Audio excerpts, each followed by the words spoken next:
Добрый день, но я не вижу файла со своим лицом. Какого? С портретом есть? Его не будет видно. Ага. Добрый день, дорогие участники регионального тура Всероссийской олимпиады школьников по истории. Меня зовут Любовь Анатольевна Максимова, я председатель регионального тура Всероссийской олимпиады. И сейчас мы с вами постараемся разобрать те задания и ответы, которые должны были быть и которые были в ходе Олимпиады. Итак, мы будем с вами рассматривать сначала первый тур 10-11 классов.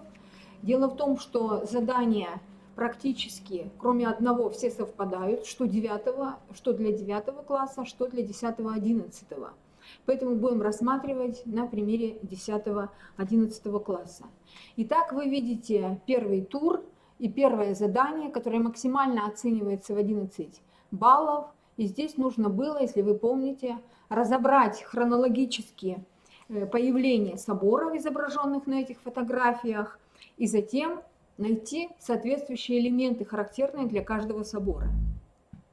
Итак, это задание оказалось достаточно сложным, очень немногие выполнили данное задание, и ответ должен быть таким, последовательность. Это Софийский собор в Новгороде, первый собор, второй это Успенский собор во Владимире, причем нужно как раз указать город, потому что Софийских соборов, как известно, 3 в это время было построено. Успенский собор во Владимире, затем Спасо-Преображенский собор в Андрониковом монастыре и 4-й Архангельский собор в Московском Кремле. Те, кто правильно определили данную последовательность, уже получают 1 балл. Затем по 1 баллу дается за каждый правильно определенный собор. И если все фрагменты соотнесены верно, то еще получает человек дополнительные баллы, максимально 6. Итак, Софийский собор – это 4-й, 7-й и 9-й фрагмент. Так, простите, что-то у меня 4-й, 7-й и 9-й фрагмент относятся к Софийскому собору. К Успенскому собору 3-й, 6-й и 11-й. К Спасо-Преображенскому 2-й, 8-й и 10-й.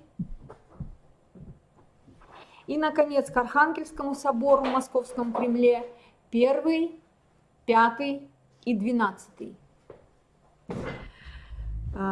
Следующее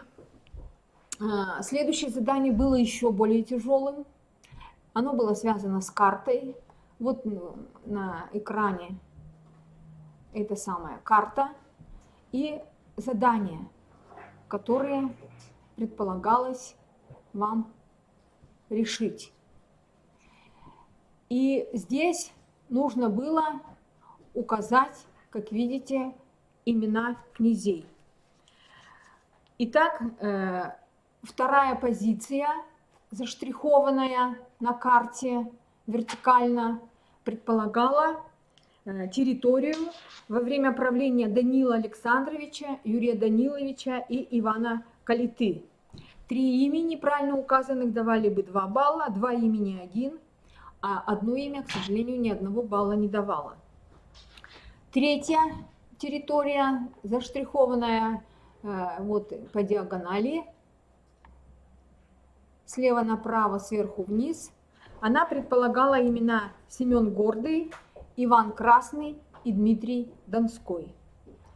4-я позиция, диагональ, но уже слева направо, вниз, нужно было назвать имена Василия I Дмитриевича или Василия I просто, который правил в 1389-1425 году.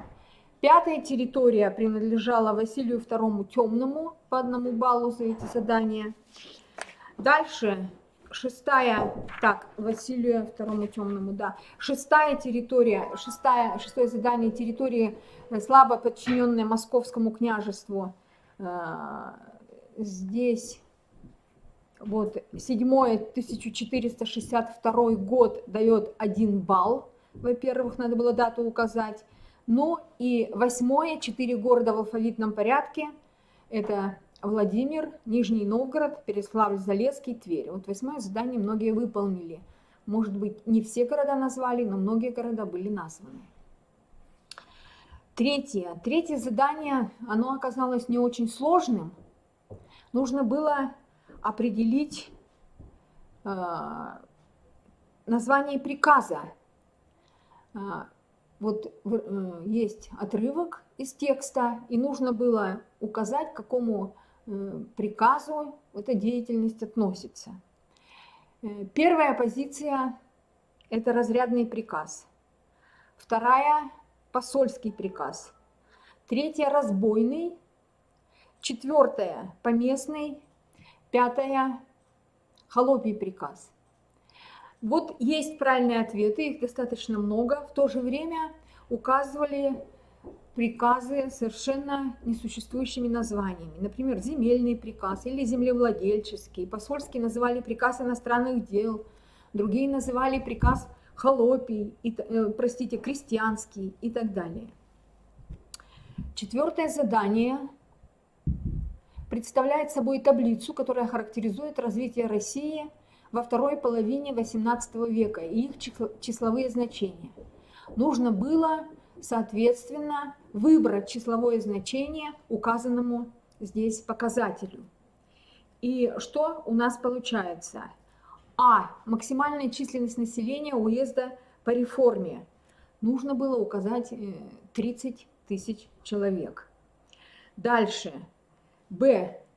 Доля крепостных крестьян Костромской губернии, находящихся на оброке. Конец XVIII века. Существует крепостное право 85%.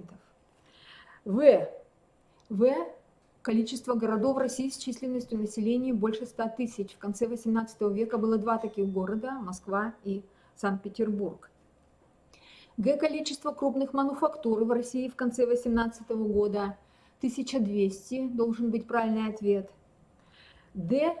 Это количество учащихся в школах России в конце XVIII века, человек обоего пола, и соответствует цифра последняя – 11 088. Е. Количество факультетов в Московском университете при его открытии – 3 факультета. Ж. Общее количество купцов всех трех гильдий на конец XVIII века – 118 тысяч человек.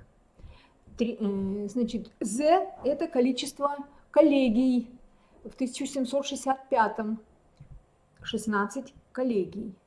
И официально установленный минимальный рост рекрута во второй половине, практически угадали почти все, да и сложно не угадать, 160 сантиметров. И К – это последнее число депутатов уложенной комиссии, 564. И вот за правильные ответы можно было получить 10 баллов. Фактически по 1 баллу за каждое верно соотнесенное определение. Пятое задание. Пятое задание представляет собой выдержки из посланий Екатерины Великой своим современникам. Нужно было определить, какое письмо кому адресовано. Но здесь тоже есть достаточно много правильных ответов. Правда, все правильно почти не ответил никто, если только 1-2 человека. Итак, вот первое задание. Это Екатерина адресовала данное послание Вольтеру, то есть 4-я римская цифра. Второе послание было адресовано Потемкину. Данное задание было адресовано Иосифу II. Задание под буквой Г адресовано Долгорукову. Задание под буквой Д было адресовано Станиславу Августу Понятовскому. Задание Е адресовано Георгу Третьему. И, наконец, последнее задание Ж адресовано было нашему легендарному полководцу Михаилу Илларионовичу Кутузову.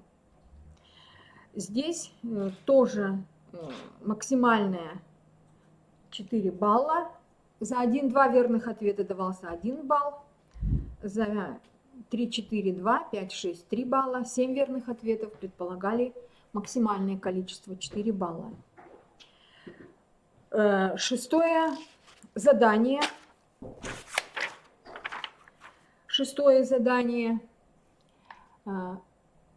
Нужно выбрать из списка верное и неверное суждение и заполнить таблицу. При этом надо было учесть, что работы, в которых все суждения будут отнесены к правильным либо неправильно, оцениваться не будут. Таких ответов и не было, слава богу. Итак, верное утверждение. 2, 5, 9, 10, 11 и 12. Ну и, соответственно, неверные. Это первое. Как известно, Александр I вступил на престол в возрасте 23 лет, а первый представитель Михаил Романов был 16-летним. Неверным было 3 задание. Россия не вернула себе все земли. Это западное и южное побережье Каспия, которые Петру удалось присоединить. Они не были в результате этих войн. Вот в 1804-13 году была возвращена лишь Восточная Грузия и некоторые прилегающие земли, там Имеретия, Абхазия и другие. Дальше. Неверным было утверждение 4.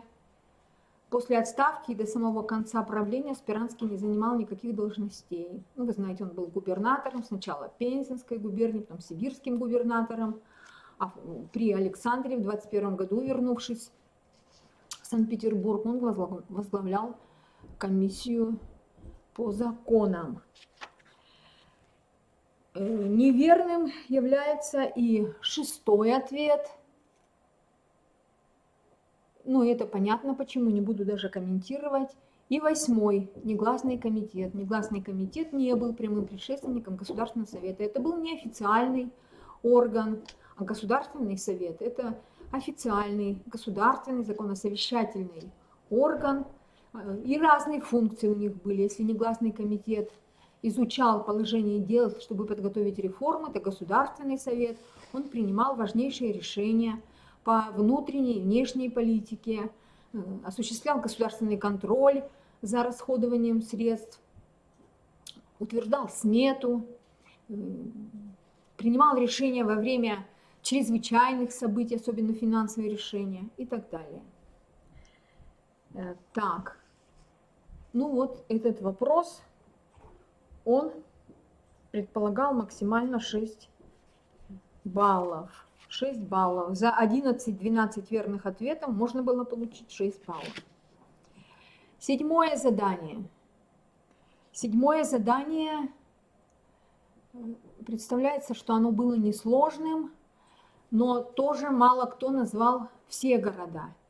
4 города, в которых расположены названные улицы и переулки. Эти названия улиц, они исторические. И, конечно, если бы вы знали исторические события, вероятно, вы бы правильно ответили. Вот так.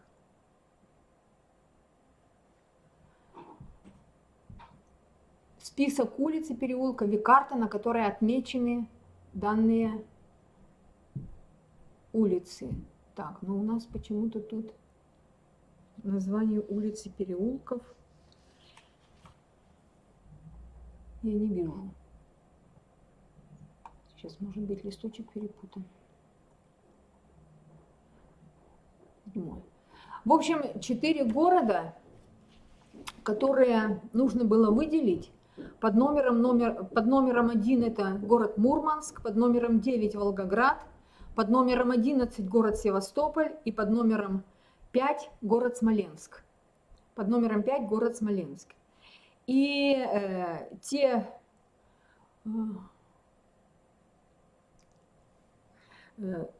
улицы, которые соотносятся с городами, следующие. Сапун-Горская улица относится, конечно, к Севастополю, Сапун-гора. Катынский переулок – это Смоленск. Андрусовская улица тоже к Смоленску относится. Улица Матроса Кошки, вспомните Крымскую войну, это Севастополь. Улица Героев Рыбачьего к Мурманску. Улица генерала Шумилова – это Волгоград. Аллея защитников 35-й батареи, 11-й, номер Севастополь. Тракторная улица Волгоград. Улица Полярной дивизии, опять же Мурманск. Пластунская улица Севастополь. Улица Московский Большак, Смоленск. И улица 64-й армии, Волгоград.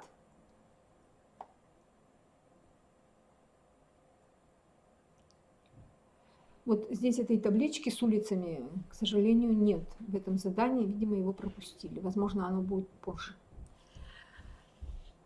Так, дальше 8-е задание. Это сложное задание, максимально 10 баллов. Опять же, отрывки из воспоминаний выпускников университетов. Все эти отрывки, за исключением одного, относятся к истории Московского и Петербургского. И здесь нужно было выполнить задание, то есть показать, к какому университету относится тот или иной отрывок и выбрать период.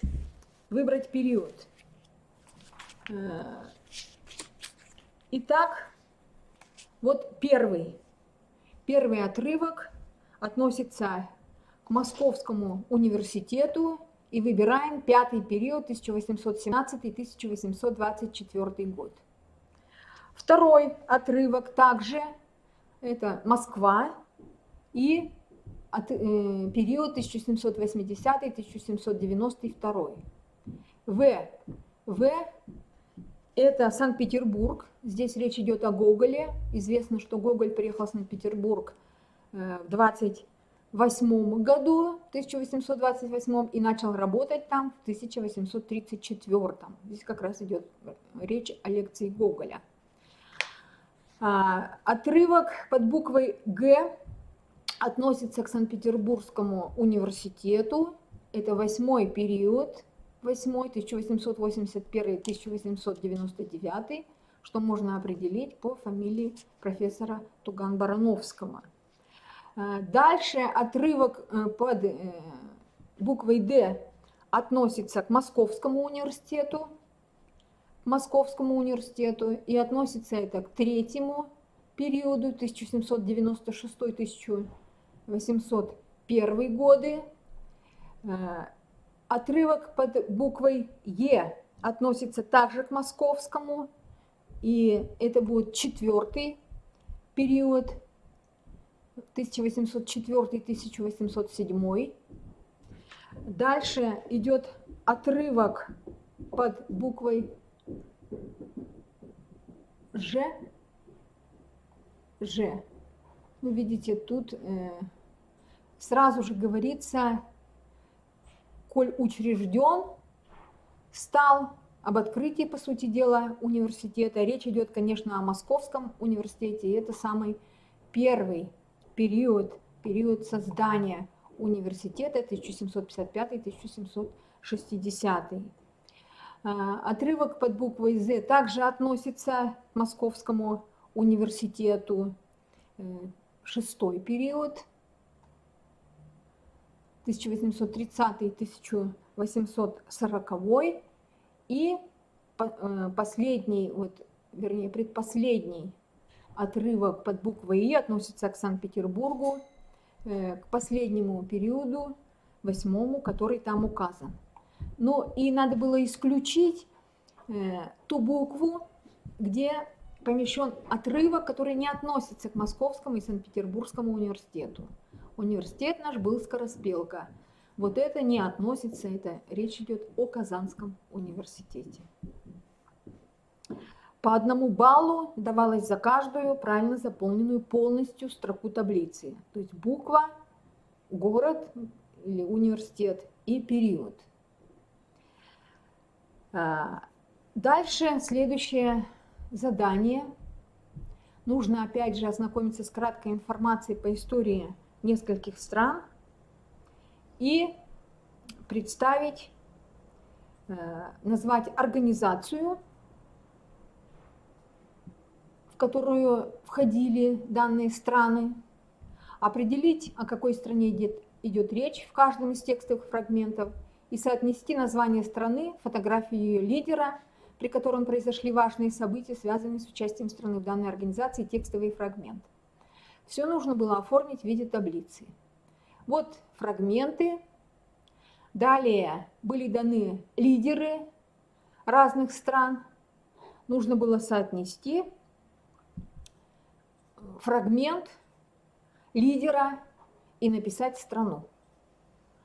Ну и правильные фрагменты, правильное соотношение. Это первый фрагмент касался Великобритании, и буква лидера – это Ллойд Джордж, буква «Б». Второй фрагмент касался Италии. Бенито Муссолини фактически букву «Д» назвали все. Несколько человек только неправильно ответило. Что касается Иосифа Сталина и СССР, это третья позиция, СССР, Е, фотография Иосиф Сталин, практически угадали все или ответили все. Четвертое, фрагмент касается Германии, В и Адольф Гитлер тоже практически все правильно указали. Вот пятый фрагмент далеко не все верно указали. Речь идет о Франции, и нужно было соотнести или приписать портрет А. Жорж Клемансо. Шестой отрывок касался Испании. Франсиско Франко изображен под буквой З. Седьмой отрывок касался Чехословакии. Нужно было найти Эдварда Бенеша, который изображен под буквой Г. И, наконец, восьмой – это Финляндия. Здесь буква Ж, Карл Маннергейм. То же самое, каждая правильно заполненная строчка давала 1 балл. Можно было заработать 8 баллов за это задание. Десятый вопрос, он касался фрагмента из статьи выдающегося деятеля отечественной культуры. Вот фрагмент из этой статьи, вот здесь расположен. Почти все верно определили автора текста. Это был Владимир Владимирович Маяковский. Нужно было указать серию этих картинок, и тоже большинство правильно определили как окна роста. Нужно было расшифровать, что означает рост Российское телеграфное агентство. Но вот с этим заданием справились далеко не все. Некоторые, видимо, забыли. Кто-то написал позднее, это будет ТАСС и так далее. Но там нужен был полная расшифровка, давала 1 балл за правильный ответ. Временной интервал нужно было указать.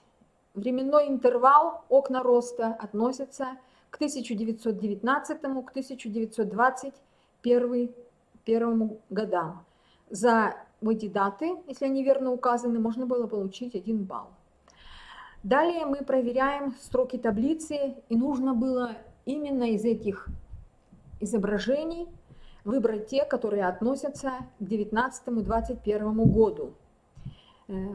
Если 1-2 верных ответа, они давали 1 балл, 3-4 2 балла, 5-6 3, максимум 3 балла за эту часть задания. И в то же время вот объяснить, почему остальные плакаты не могут относиться к данной серии. Ответы нужно было внести в таблицу 2.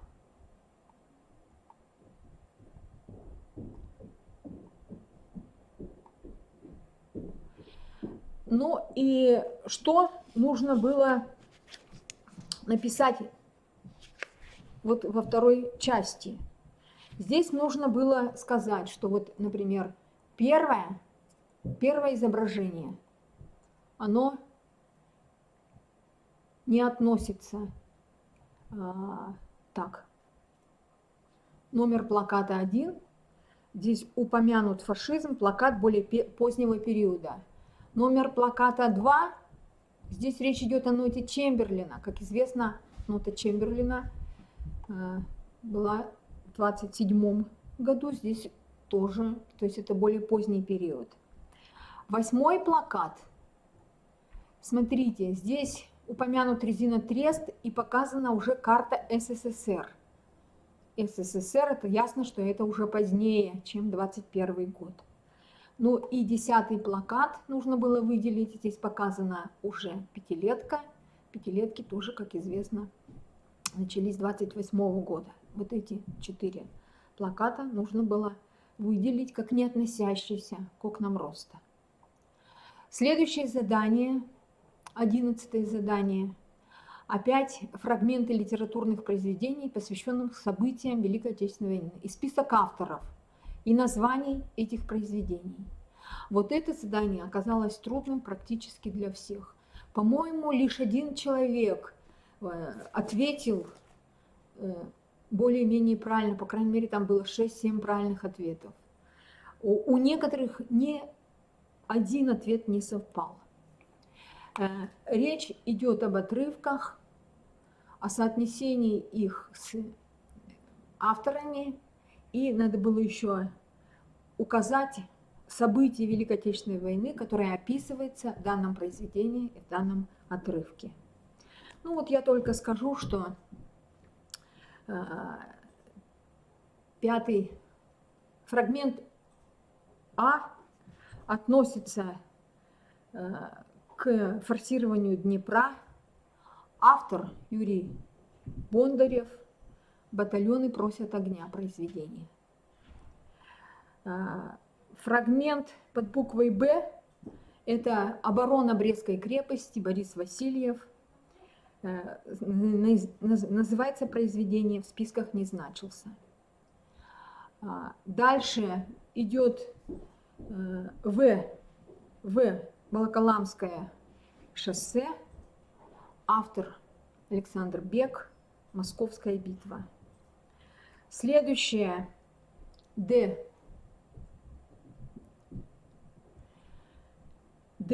Описывается Сталинградская битва, произведение «Жизнь и судьба», автор Гроссман.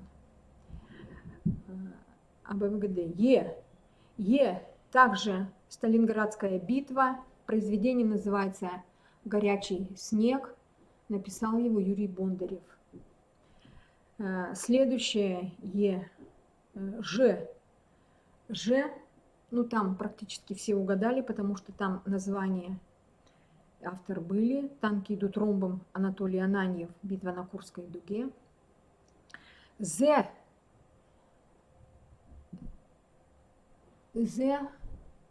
Это Валентин Пикуль. «Реквием каравану Пику-17», произведение называется. Речь идет о полярном конвое союзников, о гибели арктического конвоя. Вот за каждую верно заполненную строчку можно было получить 1 балл. Всего 8. 12 задание. 5 баллов. Здесь нужно было соотнести фотографию, год 41, 42, 43, 44. То есть к какому году относится эта фотография. Все фотографии относятся к блокаде Ленинграда. Ну и, естественно, вот смотрите, буква Г и буква З, как раз мобилизация на фронт, относится к 41 году. Буква Ж, симфония Шостаковича. Буква Б, Ладога, дорога жизни. И буква Е, вот капуста около Исаакиевского собора, относится к 42 году. Буква Д, фотография, размещенная на букве под буквой «Д». Вот это 43-й год. Ну и 44-й, тут понятно, вот А уже победные залпы. И буква В, когда начинается после прорыва блокады субботник в Ленинграде. Буква В. Ну вот здесь за 8 верных ответов предполагалось 5 баллов, 6-7 верных 4, 4-5 3, 2-3 верных ответа 2 балла, 1 верный ответ 1 балл. Тоже немногие все правильно определили. Ну и 13-е задание, казалось бы, оно проще других, но, к сожалению, тут вот в основном получили 2-3 балла, хотя можно было максимально 5 получить. За морем телушка-полушка да рубль перевоз. Нужно было объяснить смысл пословицы.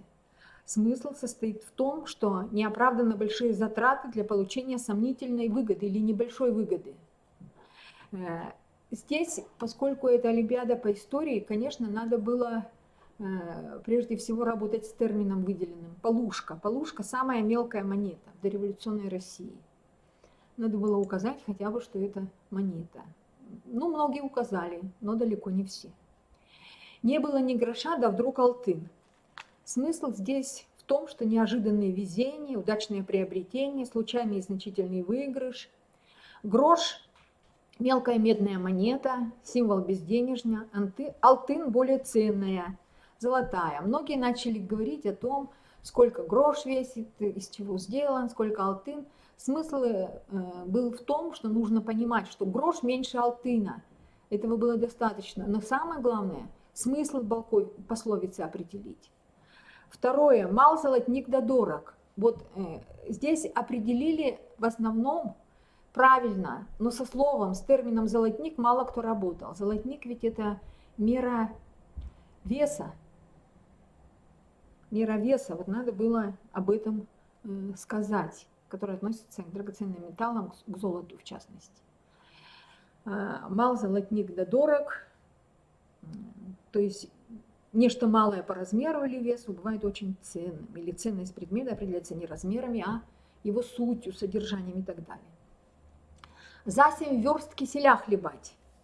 Смысл пословицы состоит в том, что ехать или идти далеко и попусту. Верста – старинная мера расстояния, около километра. 5.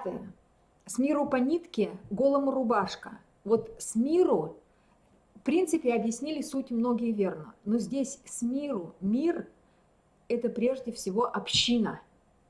Не весь свет, не весь земной шар, как некоторые ответили, а именно сельская община. Так на Руси называли общину, которая помогала попавшим в беду семьям. То есть при ответе внимание должно быть на то, что мир – это именно община. Вот это что касается 10 класса. И я должна сказать, что в 9 классе у них задания те же самые. Единственное задание у них там было другим. Так, сейчас я скажу, какое. Да, там было 5 задание, оно касалось описания сподвижников Петра I. И вот в этом 5 задании нужно было определить под буквой А Шереметьева, под буквой Б это был Меньшиков, В Головин, Г Шафиров и под буквой Д Апраксин, Федор Апраксин. Вот единственное отличие в 5 задании. Остальные в 9 были такие же, только со сдвигом шли на одно задание. То есть 5 задание 10-11 класса было 6-м заданием в 9 классе. Итак, это первый тур. Мы с вами рассмотрели. Теперь, что касается второго тура. Я хочу сказать, что первая часть второго тура у 9 класса и у 10-11 тоже была одинаковой. Были даны, установите мне, пожалуйста, задания второго тура. Были даны выдержки из текстов, исторических текстов, как правило, каких-либо ученых, историков, либо писателей. И нужно было по исторической оценке, представленной в этих текстах, сделать историческое эссе. Было предложен алгоритм работы, вот критерии оценивания. Дальше оценивается вводная часть. Тут говорится о том, как конкретно оценивается, какие критерии оценки и так далее. И вот темы. Вот первую тему, это цитата из Костомарова про конец X века, выбрала 2 человека в 10 классе и... Нет, 3 человека в 10 классе и 1 в 11. 9 класс ее не выбрал. И здесь сейчас я вам... Так, это вторая часть.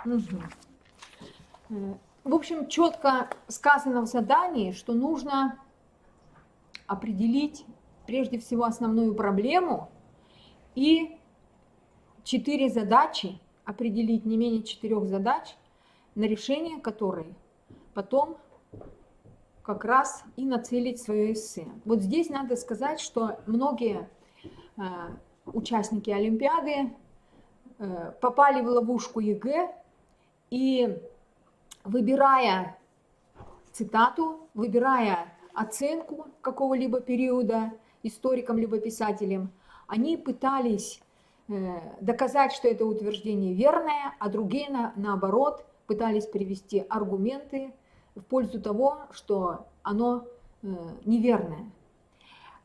Смысл же заключался в том, что нужно было объяснить, почему автор дает такую оценку периоду, либо правителю.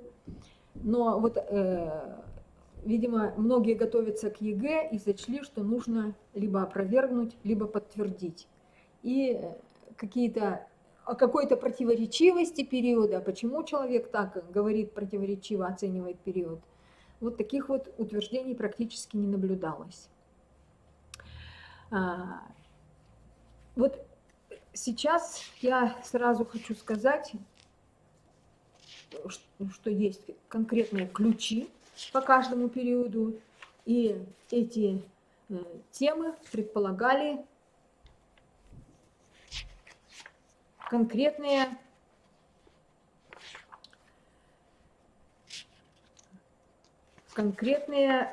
проблемы. Нужно было сформулировать проблему и поставить конкретные совершенно задачи. Итак, второй тур.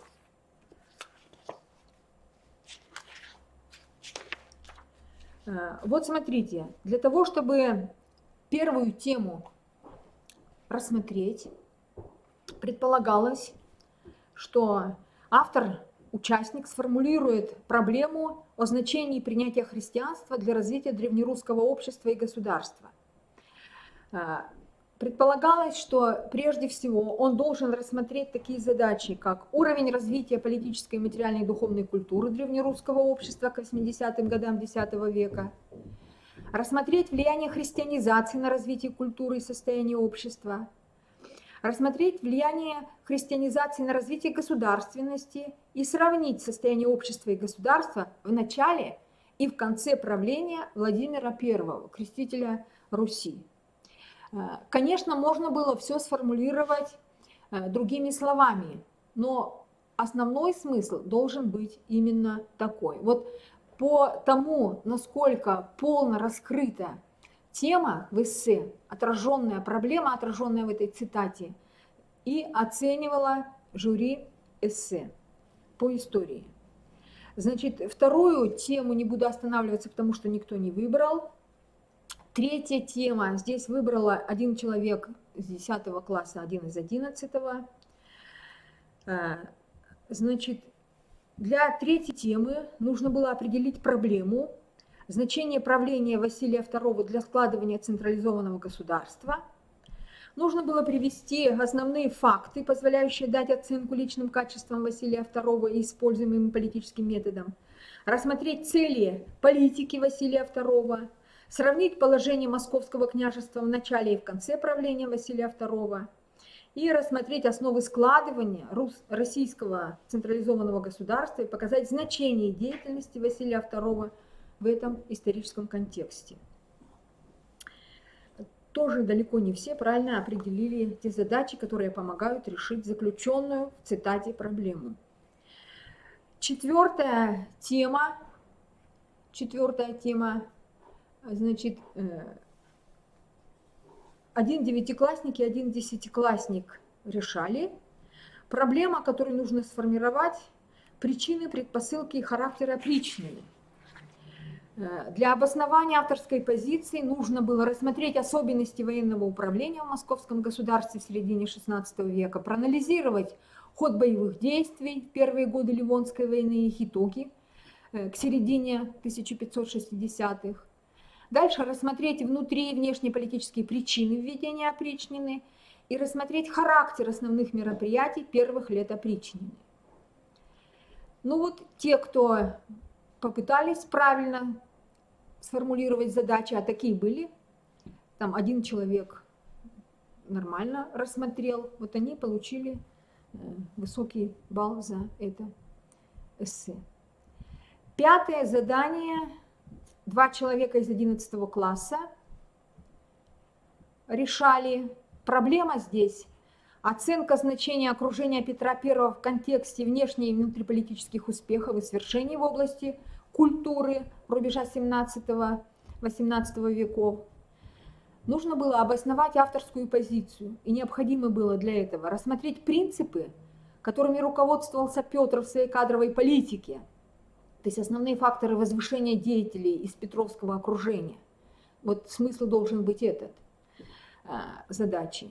Дальше рассмотреть персонально наиболее ярких деятелей из окружения Петра по выбору автора эссе, определить значение этих деятелей для реализации военных и дипломатических, административных и культурных проектов Петра.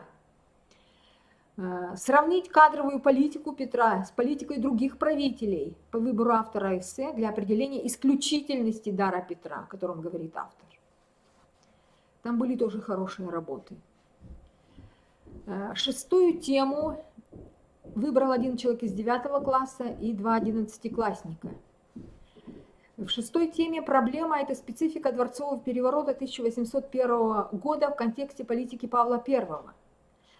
Для обоснования авторской позиции нужно было рассмотреть основные мероприятия, проводимые Павлом I в период его правления, дать оценку этим мероприятиям с точки зрения интересов дворянства, привести основные факты, связанные с переворотом 1801 года, и сравнить переворот 1801 с другими дворцовыми переворотами. Многие попытались это сделать. 3 человека, 3 это практически максимально, которые выбирали тему, одну тему.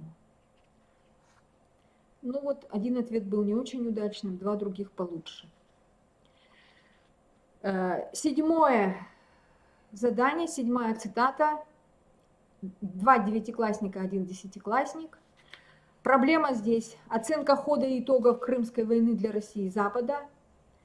Для обоснования авторской позиции нужно было привести основные факты, связанные с участием России и союзников в Крымской войне, дать оценку этим фактам для определения особенностей системы ведения войны союзниками, ее итогов для них, проанализировать условия Парижского мира и их значение для определения итогов войны для России, рассмотреть в целом значение войны для противоборствующих сторон. Ну вот 2 задачи, как правило, определяют верно, остальные они, видимо, не понимают, что они помогут обосновать авторскую позицию. Восьмое задание. Восьмое. Значит, здесь тоже 3 человека, один девятиклассник, 2 из 11 класса. Проблема здесь идейная основа реформ Александра II. Для того, чтобы обосновать авторскую позицию, нужно проанализировать основные реформы 1860-70-х, определить характер этих реформ, исходя из их реального содержания и результатов, рассмотреть позицию консерваторов по отношению к реформам и их роль при Александре II, определить значение идеологии реформ с точки зрения их жизнеспособности на русской почве. Тоже не очень хорошие результаты по этому высказыванию. Ну вот 2 человека выбрали 9 вопрос. Проблема здесь оценка деятельности Столыпина в исторической перспективе.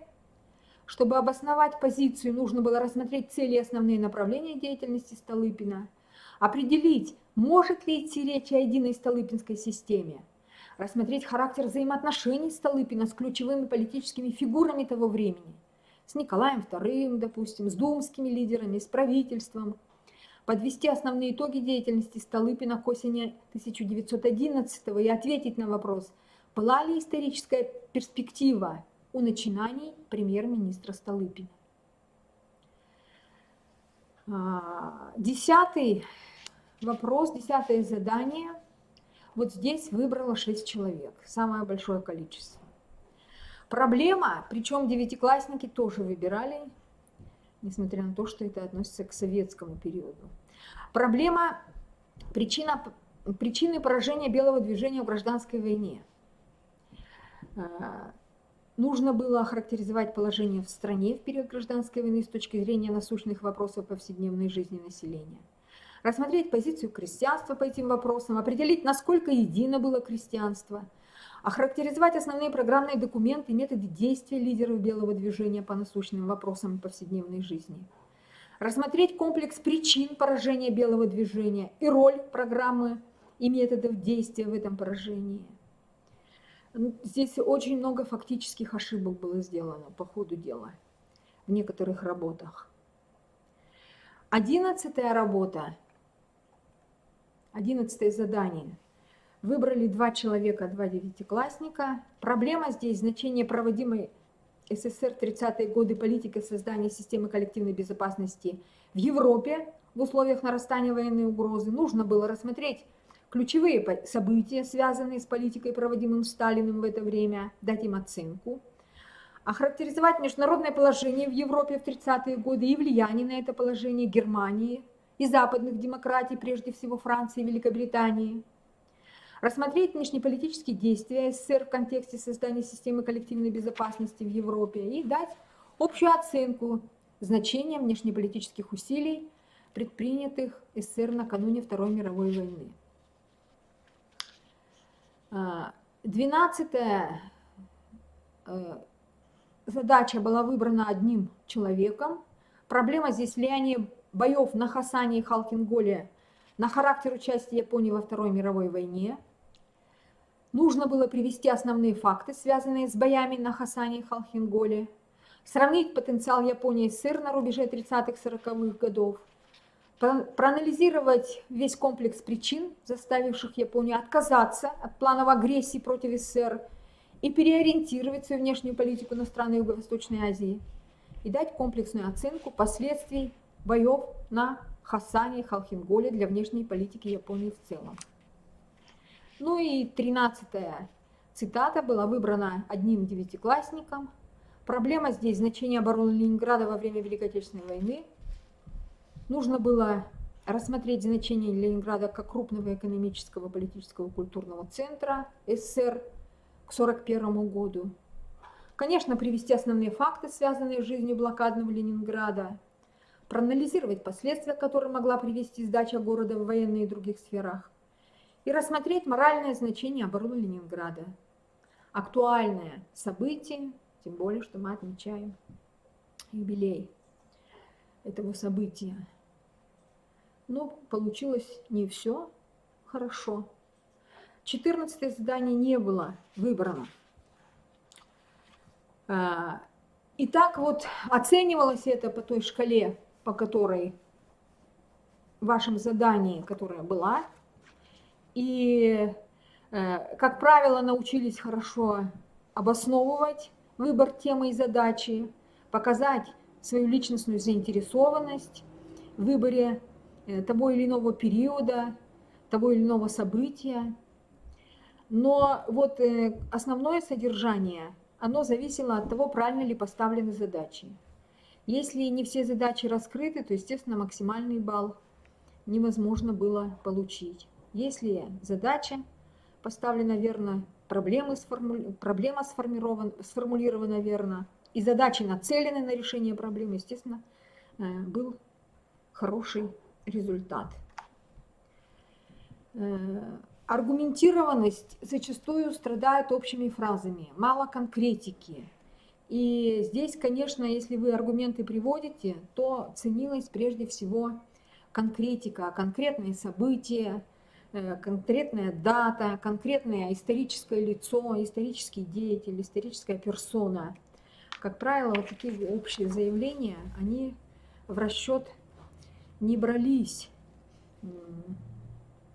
в некоторых случаях, потому что надо было очень конкретно. Связи исторические провести. Перейдем ко второй части, к историческому проекту. Можно текст, значит, или это дальше он есть? Ага, все, вот исторический исследовательский проект. Здесь давалась отписка тотемского воеводы Алексея Большого в сокращении, и нужно было составить исторический проект. Введение оценивалось до 5 баллов. Нужно было дать характеристику социально-политической ситуации в стране, упомянуть события, такие как налоговая реформа, такие тенденции, как рост цен на соль, общий рост налогов, утверждение крепостного права. За характеристику социально-политической ситуации в стране, ну вот, давался 1 балл, если она была верной. В связи с темой проекта должны быть, конечно, упомянуты события, связанные с соляным бунтом, и даты, они тоже оценивались. Если 3 даты были указаны верно по событиям, давался балл. В ответе могут быть упомянуты и определены такие термины и понятия. С терминами и понятиями практически мало кто работал, но можно было говорить о черносошных крестьянах, о белых слободах, об урочных летах, прямых и косвенных налогах. Почти никто не употребил земский собор и события, связанные с ним, сословно-представительная монархия. Достаточно было 2 терминов получить 1 балл. Но термины, конечно, были, но вот не те основные, которые в ключах. Мы их тоже оценивали.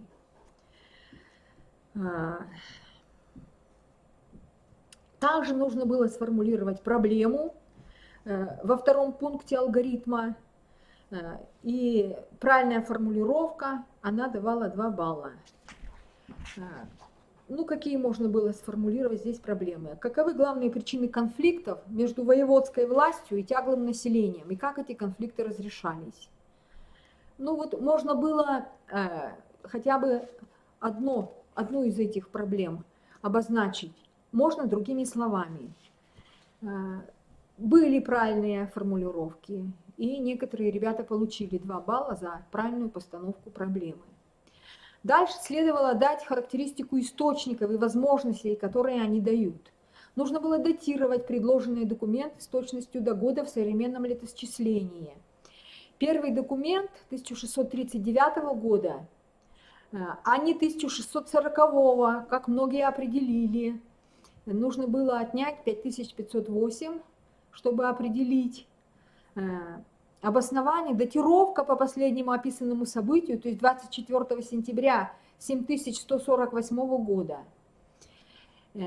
И в 17 веке Новый год начинался с 1 сентября, а не с 1 января. Поэтому сентябрь 1748 Нового года уже относится, то есть относится к тому же 1639 9, что и август прошлогоднего 7147 года. Вот если бы было правильное обоснование даты, получили бы дополнительный балл. Документ 2, 1647 год. Ну, многие определили верно. Обоснование здесь датировка по последнему описанному событию, то есть 22 декабря 7156 года.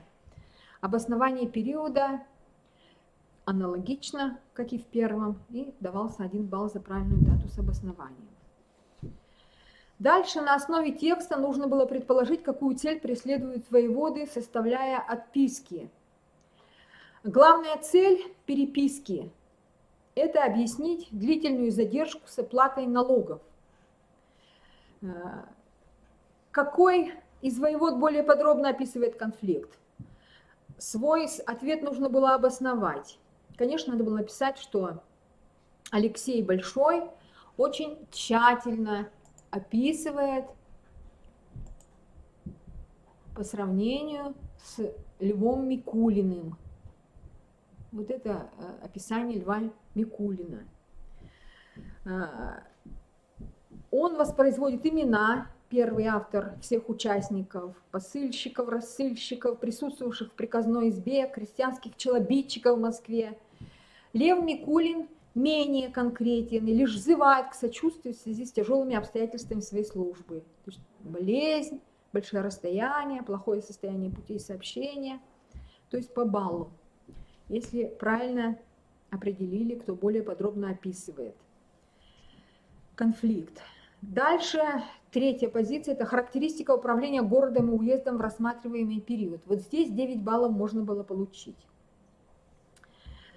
На основании текста документов нужно было описать структуру административного аппарата Тотемского уезда. Какими возможностями обладал воевода? Дать оценку эффективности. Воевода – глава уезда и города, можно было указать. Его аппарат управления – приказная изба, 1 балл. В его распоряжении есть подчиненные в виде подьячих или рассыльщиков, 1 балл за этот факт. Этот аппарат выглядит малочисленным. У тотемского воеводы нет даже своих стрельцов, за ними отправляется Великий Устюг. Мало кто указал совсем. У воеводы нет также никакого аппарата управления в волостях, он может полагаться только на выборных волостных посыльщиков. Если бы это вот все написали, 2 балла. Эффективность в сборе налогов, одна из функций воеводской власти, в этот период исключительно низкая. Из документа 1 понятно, что налоги не платятся уже 2 года. А из документа 2 следует, что уезд и город не платили уже 12 лет. Недоимки составили огромную сумму, почти в 2000 рублей. Вот если бы это все, еще бы дополнительные баллы. Что собой представляла система местного самоуправления в Тотемском уезде? Какова ее практическая роль в управлении? Посадские люди Тотьмы выбирали земских старост, земских судей и целовальников, которые должны были помогать воеводе собирать налоги. Документ 2 это описывает, можно получить 1 балл за это указание. Крестьяне Тотемского уезда выбирали посыльщиков, которые отвечали по налогам перед воеводой от имени своей волости, в первом документе 1 балл. Фактически налоги собирали не подчиненные воеводы, а именно выборные от общин. Без них сделать это малочисленным аппаратом воеводы было невозможно в принципе. Вот если это вы подметили, то 2 балла получили. Общая характеристика противостояния воевод и тяглых людей. Максимально можно было за это задание, за раскрытие вот этого пункта алгоритма 7 баллов получить. Определить, являются ли описанные в документах ситуации 2 эпизодами одного конфликта или 2 разными конфликтами, не связанными между собой. Не все правильно определили. Конечно, перед нами 2 эпизода одного и того же конфликта. За это указание уже 1 балл. Обоснование, первопричина этого конфликта прослеживается в обоих документах. Это неуплата налогов за 146-147 годы. Эта проблема перешла Льву Микулину от Алексея Большого, следовательно, так и не была решена. 2 балла. Сходство и различия в причинах возникновения первой и второй ситуации. Общее в том, что в обоих случаях причина противостояния – неуплата налогов. Различие в том, что в документе 1 речь идет об уплате текущих налогов и недоимок всего за 1 год, а в документе 2 о выбивании недоимок за длительный период из крестьян, из посадских людей. За это указание тоже дополнительный балл. Насколько длительной была каждая из записанных ситуаций? В документе 1 описывается неповиновение, длившееся более года. О неуплате крестьянами налогов воевода писал 18 августа 147, а уход волостных посыльщиков с провежа произошел в сентябре 148 года.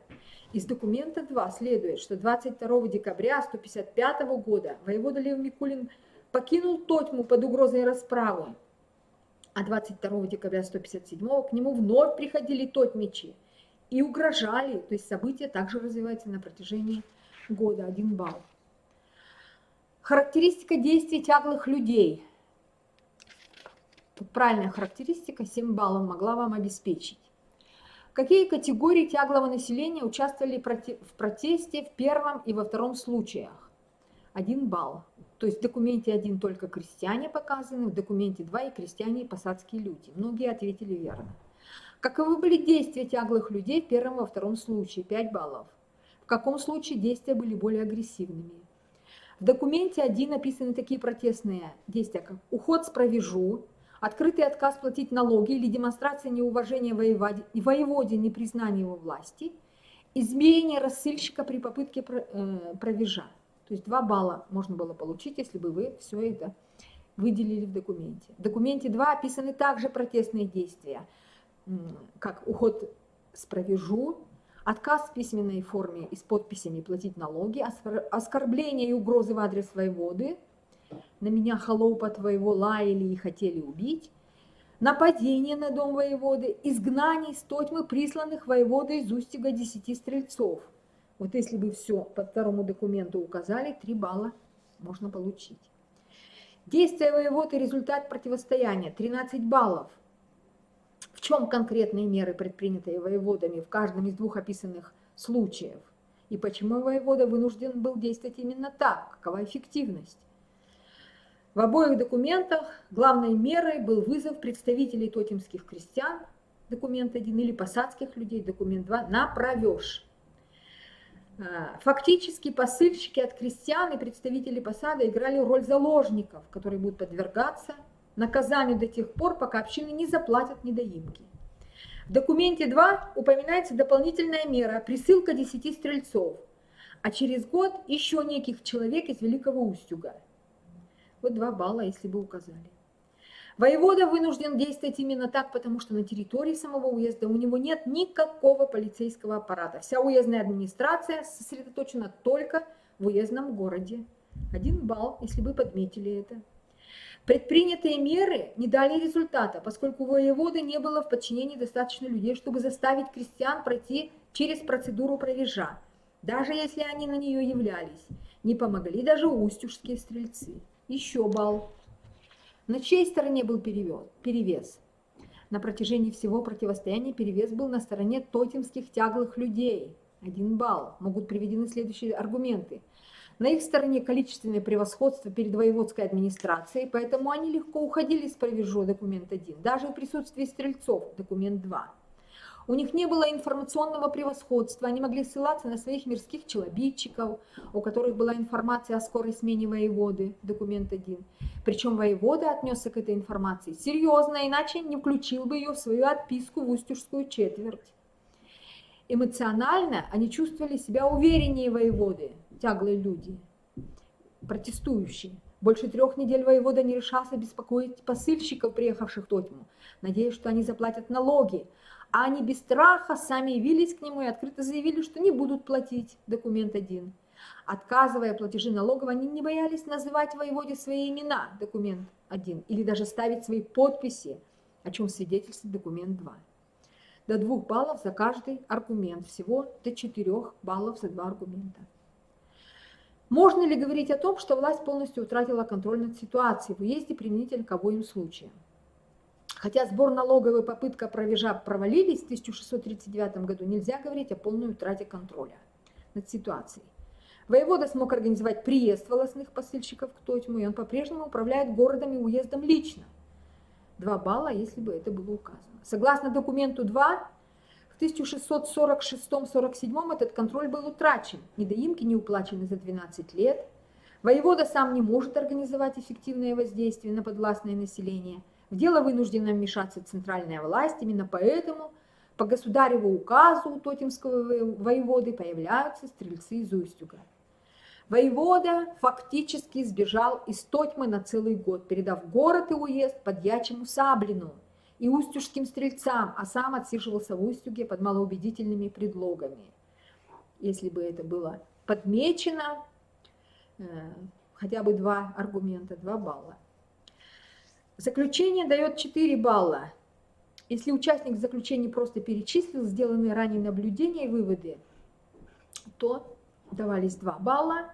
Если он возвращается к поставленной проблеме, то еще в зависимости от содержательности получал бы 1-2 балла. Теперь у нас, пожалуйста, 9 класс.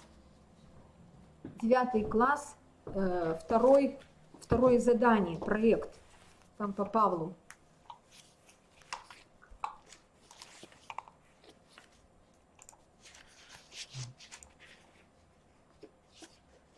Девятый класс, 2 тур.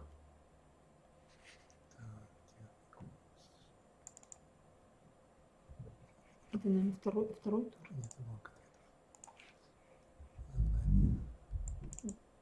Это 1 тур. 9 класс, 2 тура нет?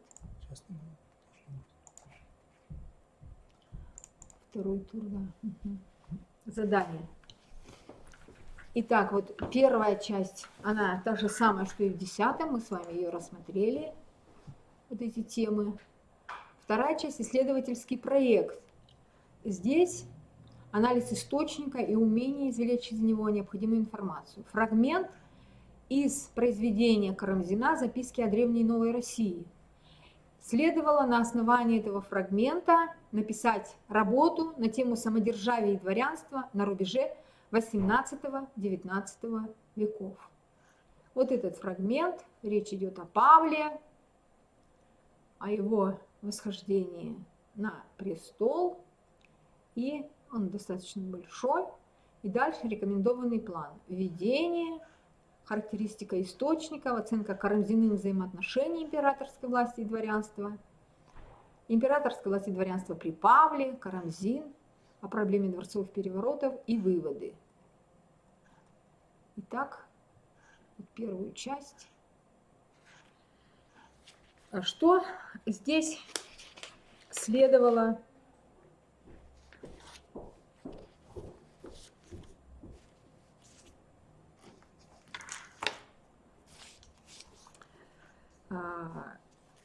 введение оценивалось в 10 баллов. Нужно было дать характеристику момента, отраженного в источнике, указать не менее 3 тенденций или особенностей, что давало бы 6 баллов, основные события внутриполитической жизни и так далее. Какие можно было предложить суждения? Период правления Екатерины II именуется эпохой просвещенного абсолютизма, для которого характерно особое внимание к закону, как регулятору общественной жизни. Время правления Екатерины часто именуют золотым веком русского дворянства. В это время окончательно утверждены широкие привилегии дворянства в сфере сословного самоуправления, собственности на крестьян и землю. Павел I проводил во многом антидворянскую политику, отменил некоторые положения жалованной грамоты дворянству. Возникший конфликт между Павлом I и дворянством стал одной из главных причин его свержения в 1801 году. Воцарение Александра I означало прекращение антидворянской политики и определенное возвращение к принципам взаимоотношений дворянства и государства времен Екатерины. Вот до 2 баллов давалось за каждое суждение в развернутой форме. Нужно было каких-нибудь 3 суждения, более-менее четких привести, и получили бы 6 баллов. Характеризуя исторический момент, участник мог называть такие события, как манифест о вольности дворянства 1762 года, работа уложенной комиссии 1767-68 год, Жалованная грамота дворянства 1785, правление Екатерины можно было датировать, правление Павла тоже с датами, правление Александра I. За каждые 2 даты можно было получить 1 балл. Всего 2 балла за 4 даты. Участник мог предложить следующую формулировку проблемы. Какими были взаимоотношения императорской власти и дворянства, и как они менялись в течение второй половины XVIII, начала XIX века. Правильная постановка давала 2 балла. Можно было другими словами, но смысл был этот. Характеристика источников. 10 баллов. Кому и с какой целью было написано сочинение, определение 3 балла. Опираясь на текст источника, чьи интересы выражал автор 4 балла и почему можно считать суждения Карамзина значимыми при изучении данной темы 3 балла. Характеризуя источник, участник мог выделить следующее суждение. Источник представляет собой... Источник представляет собой сочинение, адресованное лично императору Александру I, 1 балл, с целью убедить его в необходимости сохранения самодержавного правления в России, 1 балл, и предложить максимально приемлемую для дворян концепцию взаимоотношений монарха с дворянством, 1 балл. Карамзин выражает интересы русского дворянства, особенно его консервативной части, 1 балл.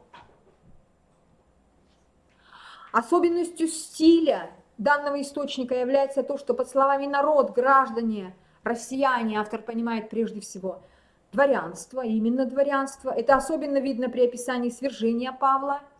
К чести благоразумнейших россиян не умолчим об их суждении. Сведав дело, они жалели, что зло вредного царствования пресечено способом вредным. Следовательно, речь идет именно о тех россиянах, которые свергали императора. Таким образом, источник отражает узкое сословное понимание Карамзиным российского общества второй половины XVIII, начала XIX века. 3 балла за данное суждение с обоснованием. Если участник не понял, что под россиянами имеются прежде всего дворяне, за этот подпункт не ставить выше 1 балла из 3. Карамзин, как русский дворянин, сам лично был современником всех 3 правителей, о которых идет речь в тексте, поэтому его свидетельство является ценным для понимания изменений во взаимоотношениях власти и дворянства. До 2 баллов за данное суждение. К этому времени Карамзин был уже назначен Александром историографом в 1803 году. Следовательно, его мнению доверял и сам император, 1 балл. Допускаются другие формулировки, которые корректно характеризуют данный отрезок. Оценка Карамзиным взаимоотношений императорской власти и дворянства при Екатерине. 3 наблюдения, 6 баллов можно заработать. Итак, какие наблюдения можно было использовать? Карамзин считал, что Екатерина во взаимоотношениях с дворянством действовала в рамках закона, который сама тоже соблюдала, то есть взаимоотношения власти и дворянства в этот период имели прочную юридическую основу. Государь, не менее подданных, должен исполнять свои святые обязанности. Политика Екатерины II способствовала консолидации дворянского сословия и сделала его достаточно сильным, чтобы противостоять устрашающей политике Павла I. Дух искреннего братства господствовал в столицах, вот действие Екатеринина царствования. И Карамзин высоко оценивал политику в отношении дворянства Екатерины II и считал ее человеколюбивой, счастливой и мудрой системой, воспитавшей у дворян благородный дух воинский. То есть можно иные формулировки, но за каждое вот правильно выделенное вот такую характеристику можно было получить 2 балла, в сумме 6. Императорская власть и дворянство при Павле I, тоже 6 баллов, 3 наблюдения на основе документа можно было сделать. Какие наблюдения? В своей политике он руководствовался, в отличие от Екатерины II, юридическими нормами и ограничениями. Начал господствовать всеобщим ужасом. Не руководствовался, в отличие от Екатерины, юридическими нормами и ограничениями. Начал господствовать всеобщим ужасом, не следуя никаким уставам. 2 балла за наблюдение. В отношениях с дворянством Павел I подменял уставы и благородный дух мелкими придирками к моде и муштрой, дискредитировал дворянскую военную службу, отвратил дворян от воинской службы. 2 балла тоже за данное суждение. Политика Павла I в отношении дворянства была анахроничной, абсолютно не соответствующей реалиям рубежа 18-19 веков. Он хотел бы быть Иоанном IV, но россияне уже имели Екатерину II. До 2 баллов за данное суждение с обоснованием. То есть можно по-другому формулировки, но суть должна быть это по тексту. 5. Карамзин о проблеме дворцовых переворотов и надеждах русского дворянства в отношении политики Александра I. Вот это очень важно, 14 баллов можно было получить.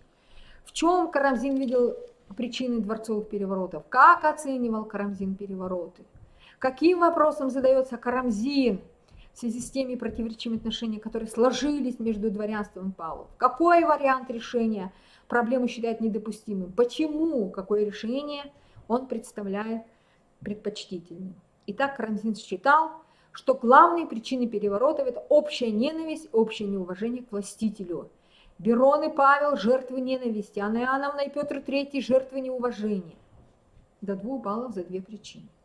Карамзин считал, что перевороты – это вредный способ пресечения вредного царствования. Заговоры – суть бедствия, колеблют основу государства, служат опасным примером для будущности. Балл. При этом Карамзин считал, что в определенных случаях дворянство имело право на свержение монархов, если он правит как тиран. Заговоры не устрашают государей для спокойствия народов. До 2 баллов за данное суждение. Карамзин задается крайне важным вопросом.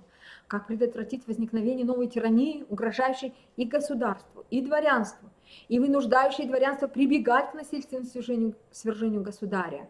Этот вопрос особенно важен, если учесть, что Александр I, которому адресован данный текст, был приведен к власти дворянством путем свержения Павла I.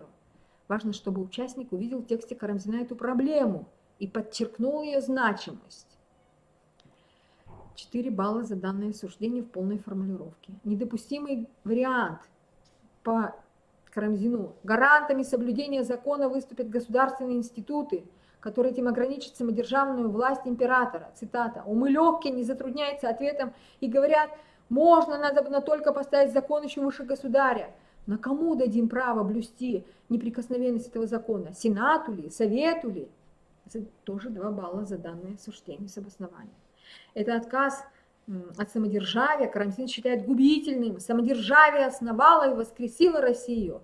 С переменой государственного устава она должна погибнуть. Еще 1 балл, если заметили. Общество, то есть фактически дворянство, остается полагаться только на высокие личные качества императора, власть которого остается самодержавной.